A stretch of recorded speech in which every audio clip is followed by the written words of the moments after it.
Hello, Jays Nation. Welcome back to your go-to channel for everything Blue Jays, the Toronto Blue Jays News Network. Today we have 3 jam-packed updates about our Blue Army, which have either happened or come to notice just a few hours ago, setting the stage for what looks to be an electrifying future for the club. These are big moves and major whispers you simply cannot ignore. If you are a true Jays fan, you don't want to miss these updates. And yes, before we dive into the news, I have to make the usual but important request. If you are new to the channel, then don't forget to like and subscribe so that you can stay in the loop with all the latest and most crucial Blue Jays news as it breaks. Let's get into the first bombshell update. Update 1, Blue Jays cut ties with $32 million pitcher in major roster shakeup. Jays Nation, the first piece of news is a shocking move that demonstrates just how serious the Blue Jays are about building a championship roster for the upcoming season. It's a move that truly proves that prior financial commitments will not stop this front office from chasing what they believe is the perfect configuration. The big news dropped late Saturday. The Blue Jays announced that right-handed pitcher Yariel Rodriguez has cleared outright assignment waivers and was outrighted to the AAA Buffalo Bisons. Now, you might be thinking, what's the big deal? He's still in the organization. And you are technically right. However, the key part of this is that he was outrighted off the 40-man roster. Why is this so surprising? Well, 2 off-seasons ago, the Blue Jays signed Rodriguez, a free agent from Cuba, to a substantial 5-year, $32 million contract. He is still set to make $5 million next year and $6 million in 2027, with a player option for $6.3 million in 2028. Yet, the club was willing to potentially lose him for absolutely nothing, as the fact that he cleared waivers means 29 other teams passed on him, unwilling to take on the remaining $17 million he is owed over the next 3 years. Rodriguez was in his second year with the club and honestly had a pretty solid season this year as a middle reliever, posting an earned run average of 3.08 over 66 appearances, 65 of which came out of the bullpen. He struck out 66 batters in 73 innings. Despite this relatively strong performance, he reportedly fell out of favor among the team's high-leverage relievers toward the end of the season and struggled a bit in the postseason, giving up 3 earned runs on a pair of home runs in 2 2/3 innings. The Blue Jays never really envisioned him as a long-term reliever, and with the addition of new starters like Dylan Cease and, reportedly, Cody Ponce, roster spots are at an extreme premium. The outright move clears a crucial spot on the 40-man roster, which now stands at 37 players even with Ponce not yet officially added, and this is where things get really exciting, Jays Nation. This move, many believe, is a prelude to another significant roster addition, perhaps even to clear a path for a major bullpen piece. So, what happens now with Yariel Rodriguez? He remains in the organization for the time being. He could either be traded, or if he's not, he'll arrive at spring training and have to try and win his job back onto the 40-man and the 26-man active roster, essentially competing like any non-roster player. The Blue Jays can select his contract back onto the 40-man if they choose to. But the real focus for the Jays now is that open 40-man roster spot. Will they use it on the upcoming Rule 5 draft next week, or is this move a direct signal that they are ready to sign a big-name free agent, potentially the closer we have all been waiting for?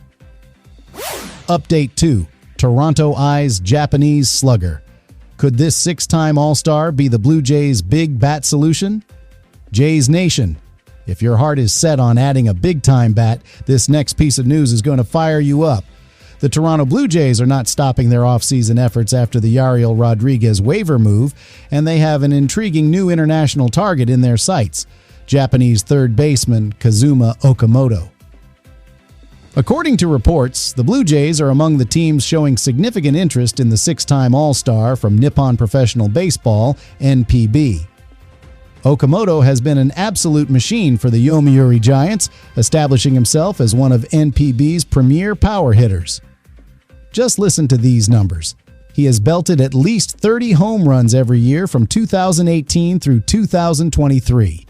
He even led the league in home runs in 2020, 2021, and 2023. Even though he missed about half the 2025 season due to a sprained left elbow, he still put up a fantastic line of .327 batting average, .416 on-base percentage, and .598 slugging percentage in 293 plate appearances, smashing 15 homers and 21 doubles. This guy is noted for his ability to make hard contact and possesses a strong batting eye. While there are always questions about how NPB production translates to Major League Baseball, Okamoto has a track record of handling premium velocity and the ability to make consistent contact that mitigates concerns about his pull-heavy approach. This is exactly the kind of offensive profile, the power and the plate discipline, that the Blue Jays need to fortify their lineup. But here is the million-dollar question for us, Jays Nation. Where does he play? Okamoto has primarily been a third baseman. However, he is expected to shift to first base in the major leagues. Now that's where things get complicated for our Bluebirds, because we all know that Vladimir Guerrero Jr. is firmly entrenched at first base.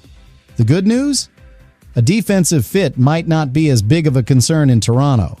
Current third basemen like Addison Barger and Ernie Clement can both play multiple positions and would improve the Blue Jays bench. Okamoto also has limited experience in the outfield, and his arrival could potentially push Anthony Santander into a full-time role as the designated hitter should the Jays sign him, which is also a major rumor right now. The bottom line is simple, Blue Jays fans.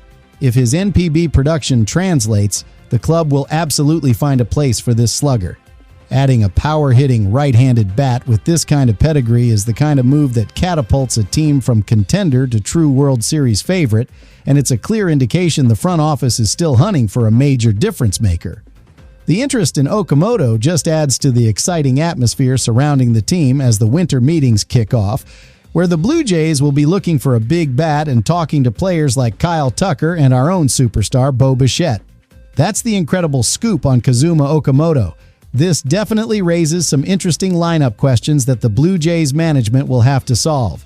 Update 3. Blue Jays are all in. Winter meetings kick off with a hunt for Edwin Díaz and the Rule 5 draft decisions. Jays Nation, the moment we have all been waiting for has finally arrived. The winter meetings are officially underway. This is where the hot stove starts to melt, and we are expecting a flood of rumors and news over the next few days. The front office has already been busy, and the move we discussed earlier, outrighting Yariel Rodriguez, is widely believed to be the necessary clearance to make a major splash for a bullpen piece. The biggest name on the closer market, and the first one the Blue Jays are imagined to be trying to secure, is the phenomenal all-star closer Edwin Díaz. Díaz is coming off a massive 3.0 baseball reference wins above replacement season with the New York Mets, and frankly, he has been one of the most dominant closers in the league for the last decade. Just look at his career numbers. 253 saves, an outstanding earned run average of 2.82, and a staggering 839 strikeouts in 519 and one-third innings pitched, which translates to a ridiculous 14.5 strikeouts per 9 innings rate. The Blue Jays have been linked to Díaz throughout the offseason and have already reportedly met with his agents.